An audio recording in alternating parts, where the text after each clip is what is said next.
সন্ধ্যার টাইমে বক্সি বাজার যাই, চম্পায় আমার জানের জান, ফুচকা খাইবো তাই। ফুচকার বাটি হাতে নিয়া চম্পাক দিতে চাই, সেই একটা সাচাক্কা বৈশা আছে তাই। চম্পাক চোখে ফাঁকি দিয়া মুস্তি মুস্তি চাই, এই মাইয়া একটা সেই পিস চম্পা হইছে ছাই। এই সিন দেখা চম্পায় উষ্টা দিছে তাই, এখন থেকে মাটিতে চায় দই ফুচকা খাই। আমি যে শুনে বেড়াই তুমি তো সেই তুমি নয়, কেমন মনকে বোঝাই তুমি যে আমার না। দই ফুচকা তো ভালো না দই ফুচকা আর খাবো না দই ফুচকা তুমি বেশরম তোমার নজর ভালো না। দই ফুচকা তুমি বেহায়া দই ফুচকা তুমি বেশরম দই ফুচকা তোমার সাথে আর আমি কোথাও যাব না।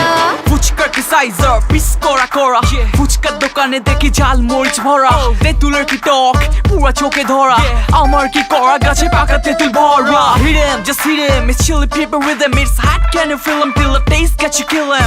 রূপবতী মেয়ে রূপে অনেক ভার, 10 কেজি মরিচ তবু মানে হার। আমি যে শুনে বেড়াই তুমি তো সেই তুমি নয়, কেমন মনকে বোঝাই তুমি যে আমার না। দই ফুচকা তো ভালো না দই ফুচকা আর খাবো না দই ফুচকা তুমি বেশরম তোমার নজর ভালো না। দই ফুচকা তুমি বেহায়া দই ফুচকা তুমি বেশরম দই ফুচকা তোমার সাথে আর আমি কোথাও যাব না। পয়সার অভাব গেন্দা স্বভাব, দেশ